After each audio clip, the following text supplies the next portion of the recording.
Hey guys, quick greenhouse tour for you if you want. So it's the 19th of August, which is kind of scary actually. We're heading to September, but yeah, I just thought I'd show you around.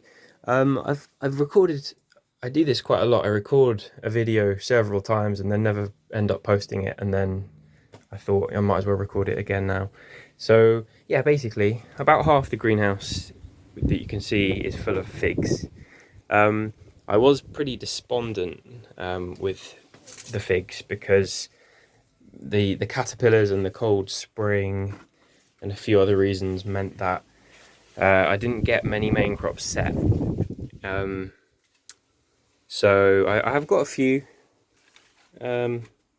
but something that I've just posted a short video on was actually this Black Madeira, which is a genuine one, not the one that I thought was a Black Madeira. It's starting to ripen up for me before any of the other main crops, and as I said in the video, that's probably because I rooted it inside and it put that fig on the plant when it was actually still inside during the winter. So that fig's been sitting there for ages and ages. So it's made me think, actually, you know what? It might not necessarily be so much about how much heat you have. Obviously, that's going to affect it, but I think the length of time that the fig's sitting on the plant is actually more important. Obviously, if you want to ripen it and it wants to be really, nice and sweet and stuff, then hot, dry weather does help. But I'm quite excited by this because when I taste it and if it's good, it means that actually maybe if you do give your plants a head start in some sort of either greenhouse or some sort of conservatory or something like that, they might actually do really well and produce main crop figs for you here in the UK. I know there's someone on the Facebook group who in York who does a similar sort of thing, and he gives them all a head start, and he's ripening up main crops in Yorkshire, which is quite north in the UK. Anyway, so yeah, a little bit of hope left with the figs, and yeah, a lot of these will be going to the allotment next year, like Celeste and Michurinska 10. And I've got a Smith here, which is a spare one, so I'm going to put that at the allotment to see if it will put figs outside. And then, yeah, like I said, I've got a few main crops there, but I'm really excited to maybe try this one in maybe like a week and a half time, something like that. But other than the figs, it's all looking all right, I guess.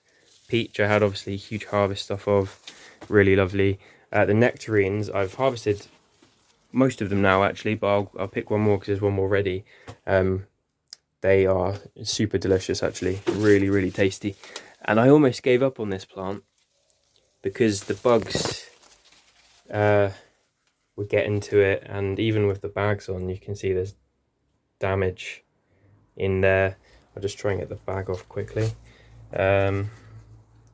This one actually looks not too bad. I mean, it's got a bit of damage. I don't know what that is actually. Anyway, I'll take a bite of the bit that's not damaged. And it's actually like warm because of the sun. That's really tasty. Yeah, super, super tasty. Much better tasting than the peaches I had. The peaches were still okay, but they weren't quite as sweet. Obviously these are taking a lot longer to ripen, and they also need more protection from the bugs because the snails and other bugs will get into them and eat them.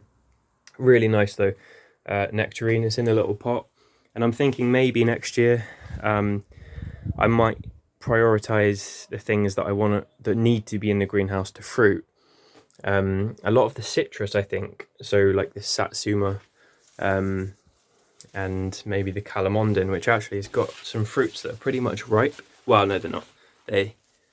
Probably another couple of weeks. Little tiny calamondins, which are little tiny oranges. They're quite tart though. Got some grapefruits there that are probably ready to harvest. It's really hot in here, man. But yeah, basically what I might do is keep some of these things in here during the winter, and then when it warms up, I'd put these outside, which gives me a lot more space that I could have some big figs that can produce a lot of figs on, especially like at the back, because there's a lot more height. At the minute it's not really being used, So I could have, for example, Verdino del Nord, which was my favourite from last year.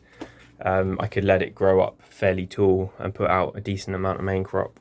So that's the kind of the plans. I'll just quickly show you the grapes as well, because the grapes are doing really, really well, and they're absolutely completely covered in grapes. Like everywhere you look and lift up, there's grapes. It's got really unkempt at that end because I haven't been able to really manage it very well. But other than that, I've been pretty on top of the summer pruning.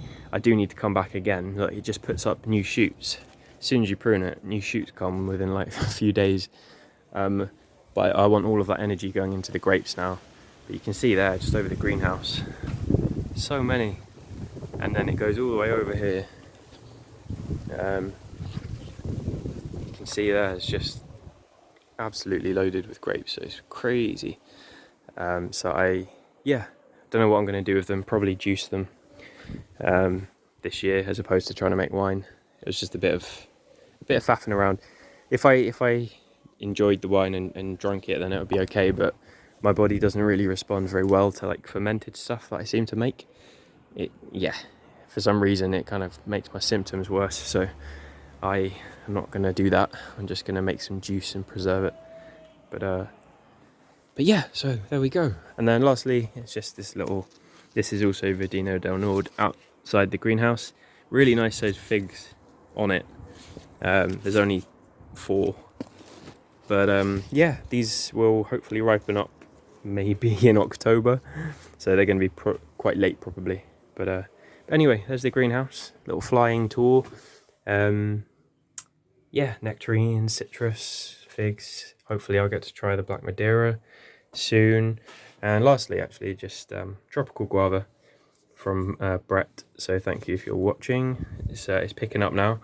And the soursop, which unfortunately the snails like, and anything the snails like in my greenhouse gets demolished. But it's hanging in there. It's putting out some new growth as well. So hopefully I can keep that alive. But yeah, anyway, thanks for watching, guys. Lots of love, lots of peace, and I'll speak to you soon.